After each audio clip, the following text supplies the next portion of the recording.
Hey guys, welcome back to my channel. So glad you're here with me again.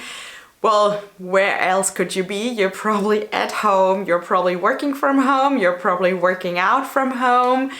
Yes, I know these have been some really tough times, but you know, the best thing right now is to stay positive, and my best coping mechanism is to see everything with humor. In today's video, I obviously shot, I don't know, I think 1 year ago, but I don't know what happened. It kind of got lost in the back of my computer files, and yeah, I just recently found it again. I was like, oops. I never posted it, even though this video was really close to my heart because you know I'm a workout junkie. I love to do yoga, I love to do Pilates, and I mostly work out at home, so this current situation is not really new for me workout wise. I tested so many mats so far. It came down to these three you will see in a little while, and these are obviously my favorite, and then I have one that's really amazing, so stay until the end of the video to find out which one it is. And since you're also staying at home now and doing all your workouts at home, exercising at home, I think this video couldn't come at a better time. I believe in a higher, higher knowledge. I believe in the universe, God, however you want to call it. And I think that I forgot about this video was just so that I could find it now and post it just at the right time. So yeah, if you're looking for a little yoga mat, workout mat inspo, review, whatever, then check out my opinion and let me know which yoga mat or mat you like to work out on, and yeah, have fun watching the video.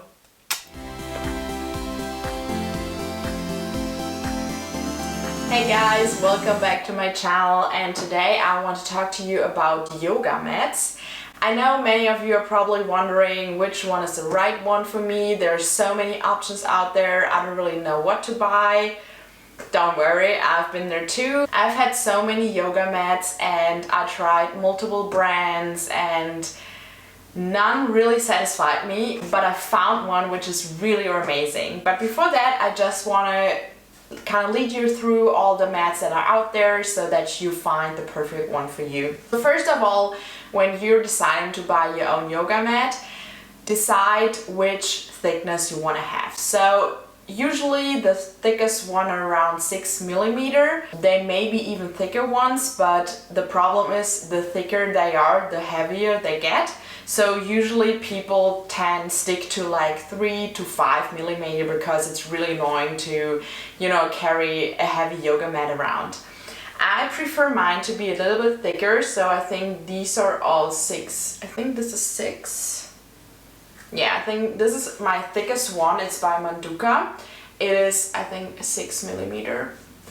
So, because what I don't like is if your yoga mat is too thin, you kind of feel like you're laying on the ground, and I like it to be comfortable. That's just me, and I don't know, it's just not a great feeling. Then you can also do your practice on the ground, but that's totally up to you. Some of you are not bothered by that at all, so yeah, just do like whatever feels great for you. There are also travel mats out there. These are usually, I don't know, I think like 1 millimeter, like really thin. You can actually fold them, and these are amazing because they fit in every suitcase. And if you're a frequent traveler, you have to travel for work, and you just are looking to practice in your hotel room or like have a mat on the go, then these travel mats are amazing.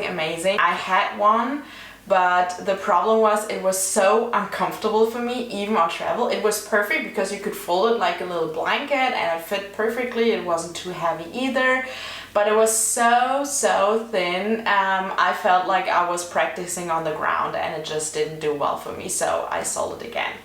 But yeah, travel mats are out there. And then you have to decide between an eco-friendly yoga mat made from natural rubber. So I only have these two are natural rubber. The amazing thing about natural rubber, it's biodegradable, so really good for the environment. Usually these are also dyed in a water-based color, so also eco-friendly.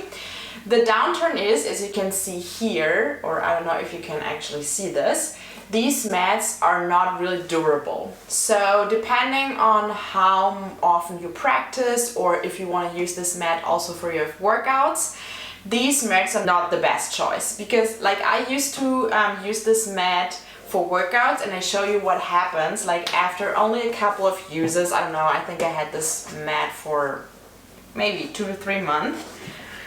The upper layer already came off, so yeah, as you can see, or I don't know if you can see this, it's kind of, yeah, getting off. And this is not really nice because these mats are usually really expensive. I tried to glue it already, but the glue didn't hold either. This is Manduka, if any of you are wondering. They also have the yoga towels, which I used to have. But yeah, first to this mat. So this is the Manduka Eco Mat, and it is amazing when it comes to thickness, but as you saw already, it is not really durable. Also, if you're really sweaty during your yoga practice, you will slip away. So there's no grip. It's really amazing if you have dry hands, then the grip is just perfect. But as soon as you start to sweat, it gets like crazy. You can't hold yourself. There's no stability whatsoever. This mat is also quite heavy, so not something you would usually like, yeah, run around with for too long. When I realized that I didn't have a hold on this mat, I bought the yoga towel. The yoga towel you can put on there, and it is, I think, microfiber as well. That worked for me for a while. The problem was that the yoga towel didn't really stick to the mat, and then it would stretch apart when I was in downward facing dog, so I would still slide. So that was really not the best option either, but it was way better than practicing without the towel. So yeah, but I decided to sell the towel after a while.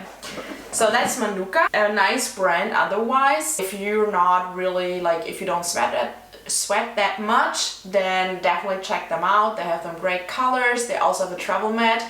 I used to have the travel mat. The problem was also the surface was kind of gluey. No, not gluey, but it was kind of like gummy and really like sleek, and I didn't have a grip at all on this mat, so that's also a reason why I sold it. Then accidentally I came across Luviyo mats. So I don't really know, I think I saw them on Instagram, and you know me as a pineapple lover, they had a pineapple print. So I also love the colors. I can show you. Special thing about these is that they have a microfiber surface. So this means on the downside, oops, on the downside is natural rubber, which is biodegradable as well. And on the upside, you have the microfiber. So it's polyester. And yeah, here's the amazing pineapple print. So it looks really fun, you know, it's really nice for your practice. And the amazing thing about this is once you get wet, like you start sweating, the microfiber will work as a stop. So you really get a really good grip. And this worked for me amazing for a while. Also, this mat is washable, so you can wash it on 30 degrees Celsius. I have washed it multiple times. It works just fine. The mat still looks amazing. It looks like I just bought it. So this has been my favorite mat for a long time. That's actually why I also designed my own mats with this fabric, so with the microfiber surface.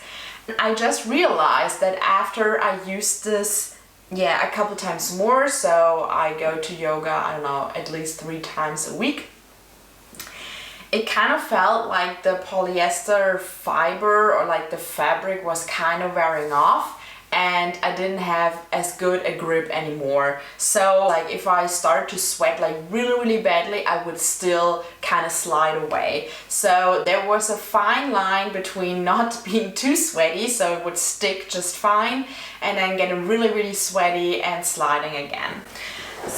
But still, I was really convinced by this mat, and I still am. I love the brand, so go check them out. I'm not sponsored or anything. I have been a huge fan of them. This is actually my go-to mat. It is 5mm, I think. It's not too heavy. It comes with a strap, so really easy to carry around. You can also buy a yoga bag, or maybe you already have one, so then it's even easier. But then I talked to like multiple people at the yoga studio I work at, and they all recommended to me the Lululemon mat. So here's the deal. I'm actually not a big fan of Lululemon because they mostly work with polyester, with chemicals, like no natural materials. And since I have my own company or my own activewear line that's only using natural fabric, I was not a huge fan.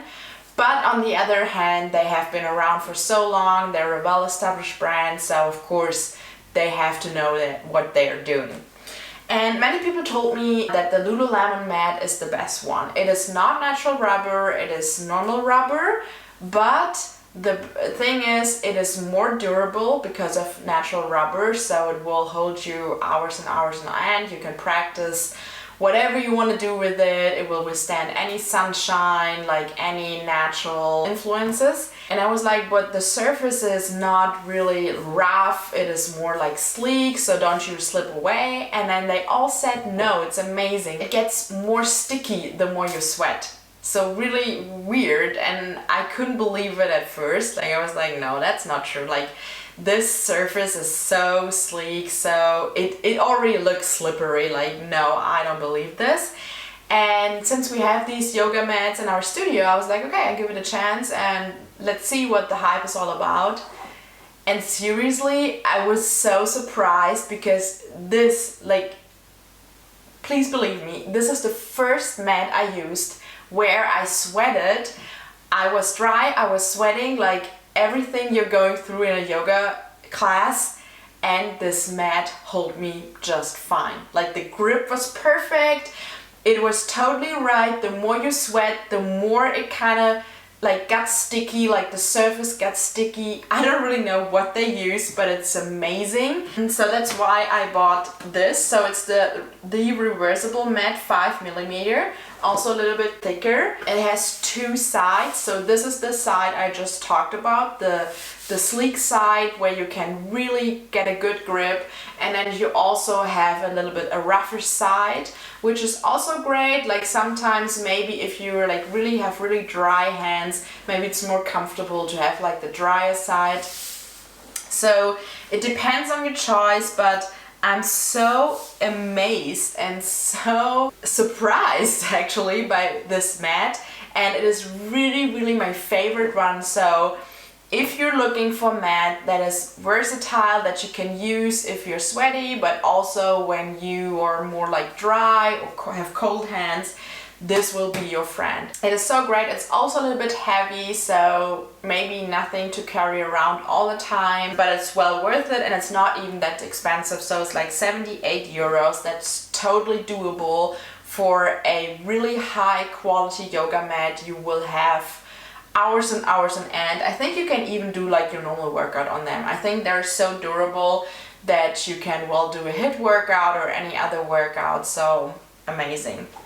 But to defend my beloved microfiber mat, I would still use this in wintertime, because when it's cold outside, you know, since the surface is fabric, it is really cozy. I will still continue to use this in winter when it gets colder, because this is just, or even for yin yoga actually, because it's not really comfortable if you're in yin yoga and you have like this cold mat like beneath you. I don't know, I just like it to be cozy. So this will still be one of my favorites. I think these two make the cut.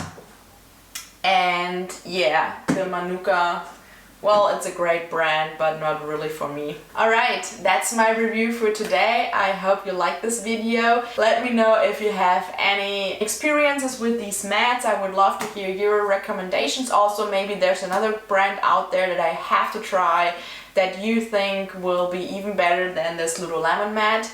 Then leave me a comment below. Also, don't forget to subscribe, and I see you soon. Bye! Mwah. you.